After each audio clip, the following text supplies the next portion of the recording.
ಹರಿಪ್ರಸಾದ್ ಅವರು. ಹರಿಪ್ರಸಾದ್ರಿಗೆ ಅವಕಾಶಗಳು ಕೊಡಬೇಕಾಗಿದ್ದಿಷ್ಟರಲ್ಲ ನಮ್ಮ ಸಿದ್ದರಾಮಯ್ಯನವರು ತಪ್ಪು ಮಾಡಿದ್ರೇನೋ ಆ ವಿಷಯದಲ್ಲಿ ಅಂತ. ಯಾಕಂದರೆ ಯಾವುದೇ ವ್ಯಕ್ತಿ ಅದು ತಾನಾಗಿ ಕೇಳಿಕ್ಕೆ ಹೋಗೋದಿಲ್ಲಪ್ಪ ಸಜ್ಜನ.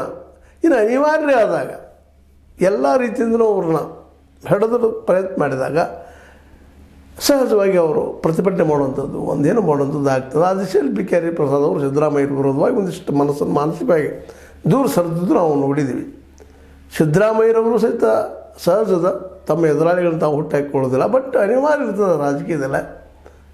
ತಮ್ಮ ಎದುರಾಳಿ ಇದ್ದರೂ ಸಹ ಒಳ್ಳೆಯ ಗುಣಗಳಿದ್ದರೆ ಅವರು ಸ್ವೀಕಾರ ಮಾಡೋ ಜೊತೆಗೆ ಅವರಿಗೆ ಅವರಲ್ಲಿರುವಂಥ ಎಬಿಲಿಟಿ ತಕ್ಕಂಥ ಒಂದು ನಾಯಕತ್ವ ಒದಗಿಸ್ಬೇಕಾಗಿದ್ದು ಸಹಿತ ಒಬ್ಬ ನಾಯಕನ ನಿಜವಾದ ಗುಣ.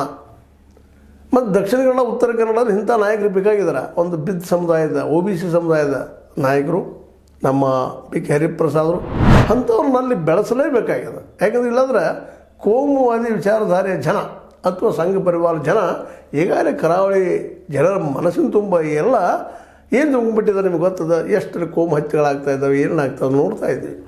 ನಿರಂತರವಾಗಿ ನಡೀತಾ ಇದ್ದಾವೆ.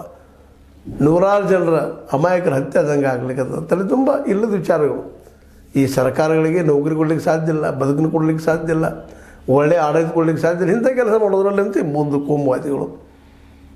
ಅದಕ್ಕಾಗಿ ಆ ದಿಶೆಯಲ್ಲಿ ಒಬ್ಬ ಬಿ ಕೆ ಹರಿಪ್ರಸಾದರಂತಹ ಆ್ಯಕ್ಟಿವ್ ಇದ್ದಂತಹ ಜಾತ್ಯತೀತ ಮನೋಭಾವದ ವ್ಯಕ್ತಿಯನ್ನು ತಮ್ಮ ಸಹಪಾಠಿ ತಮ್ಮೊಂದಿಗೆ ವರ್ಕ್ ಮಾಡುವಂಥವ್ರನ್ನಾಗಿ ಮಾಡ್ಕೊಂಡಿದ್ರೆ ಇನ್ನೂ ಸಿದ್ದರಾಮಯ್ಯರು ಒಳ್ಳೆಯ ಆಡಳಿತ ಕೊಟ್ಟಿದ್ದರು ಏನು ಅಂತ.